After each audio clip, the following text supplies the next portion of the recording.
The latest poll numbers indicate that Donald Trump remains in the lead in the race for the Republican presidential nomination, despite being a blatant anti-immigrant, misogynist, egomaniac with very little of substance to say about anything. So, what will it take to get rid of him? Well, there are several possibilities.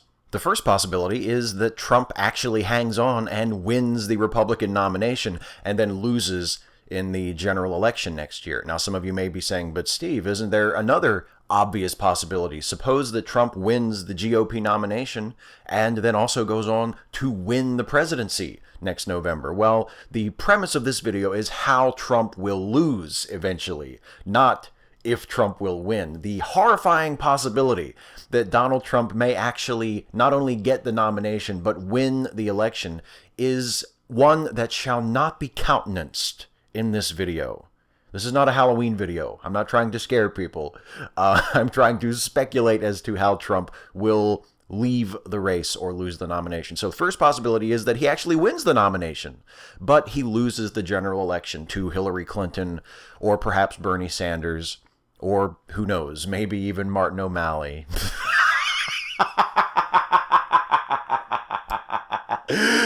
Martin O'Malley. No.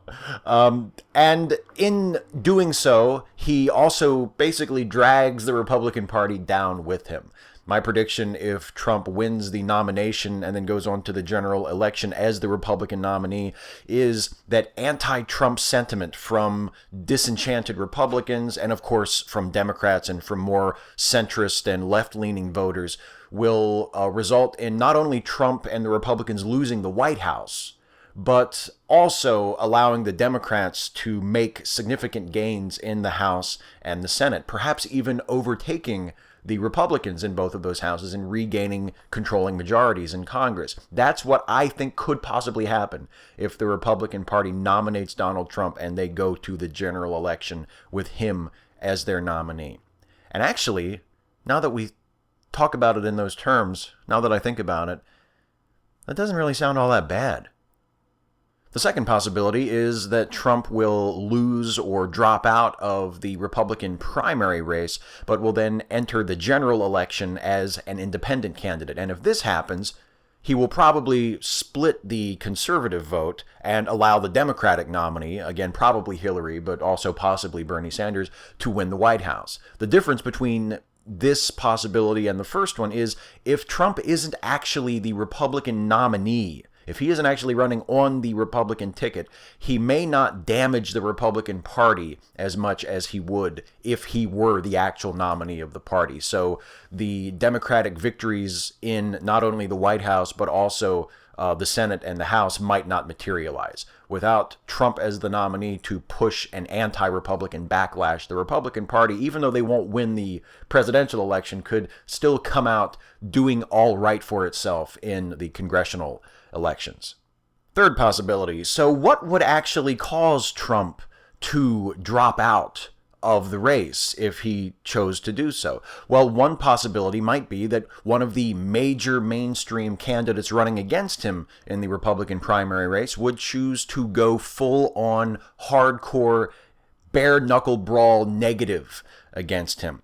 There have been some of the second-tier Republican candidates like Rand Paul and Carly Fiorina who have shown a willingness to go toe-to-toe with Trump and call him out for being an embarrassment and an outrageous candidate and a reality show candidate, and particularly in the case of Carly Fiorina to challenge him on his sexism and his misogyny and the many, many offensive things that he has said about women over the years. And I know that Carly Fiorina is currently polling very strongly behind Trump. In many polls, she's second or third place and is quite far ahead of the rest of the pack.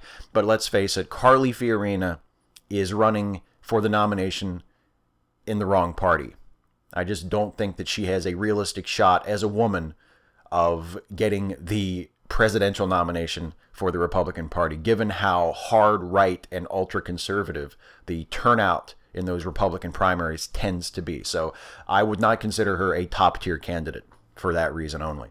But if someone like Jeb Bush, let's say, the real mainstream choice of establishment Republicans, decided to take the gloves off. Let's say that Trump's surge continues through the fall and Jeb Bush starts to get a little antsy, and then his campaign, or more likely his super PAC, or maybe some officially unaligned third-party organization begins to really run seriously negative ads against Trump, which would have to be the easiest campaign to construct in the history of political strategy, since Trump has spent the last 30 years providing them with continuous material for such a negative campaign. I think that could actually make a difference. Now, it wouldn't make a difference to Trump because he doesn't seem to have any shame or any capacity for regret or self-doubt or apology in him. And it would also be incredibly hypocritical for a candidate like Jeb Bush, or really any of the other Republican candidates, to go negative on Trump for saying things publicly, which most of them believe privately. But then again, I think if you are a Republican voter and you've already decided that you're going to vote for one of these people, that probably won't make that much of a difference to you. But if a major mainstream Republican candidate like Jeb Bush decided to really go negative against Trump, that could make a difference, and it could spell the end of Trump's success in the primary race so far. The fourth possibility is that Republican voters finally tire of Trump's gaudy, superficial candidacy and move on to someone else. Now, this is something that has been widely expected to happen any minute now for the last several months, and it hasn't happened yet, but I remain optimistic that this will happen, because let's not forget, as of this recording, there are still 4 months until the first votes are cast in this primary election. This is how insanely protracted this process has become. We haven't even cast a single vote yet, and we're trying to handicap the race and talking about who will win and when Trump will drop out or what would happen if Trump gets the nomination. We just love to torture ourselves in America, I guess. We just want to stretch our elections out as long as possible. So I really hope that sometime within the next 4 months, this will finally happen, as has been predicted really since Trump entered the race. The Republican voters will sort of come to their senses.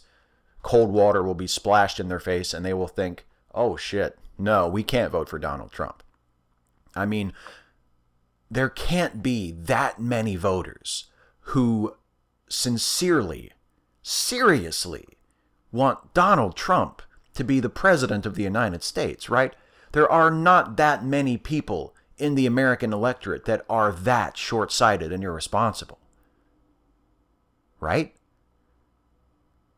And just to wrap up this discussion on an optimistic note, the fifth possibility is that Trump's lead in the polls will not carry over into the actual primary elections, even though Trump has dominated in the opinion polls since he entered the race over the summer.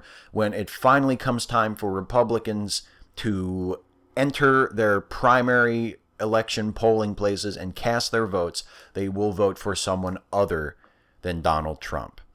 Maybe that's just wishful thinking on my part. Maybe that's me giving too much credit to Republican primary voters. Or maybe that's me just expecting Republicans to flirt with nominating the less conventional candidate before ultimately voting for the establishment candidate, because that's what they always do. Either way, whether it's that or one of the other 4 possibilities or something else that I did not foresee and didn't include in this video because what the fuck do I know about it anyway, I do think that that unmentionable possibility that I referenced back at the beginning of this video, that Trump might actually be elected president of the United States, is unlikely enough that we can expect one of these 5 possibilities to be what actually happens, or again, something that I haven't foreseen, but will result in the same thing: Trump not being elected president of the United States. I want to thank my pal Troubleshooter125 for asking a question on You Had to Ask last week, which inspired this video. He asked, what is it going to take for Trump to get out of the race? And I gave him kind of a non-answer of, well, it's going to take something. I wasn't really sure, but I gave it some thought, and these are some possibilities that came to mind of what could happen that would drive Trump from the field. Now, if you guys watching have any suggestions of your own or any ideas, I would love to hear about them and read about them more accurately in the comments of this video. So thank you guys for watching, and thank you for indulging me as I engage in some wild, only somewhat well-informed speculation as to how the Republican Party will eventually dump Trump.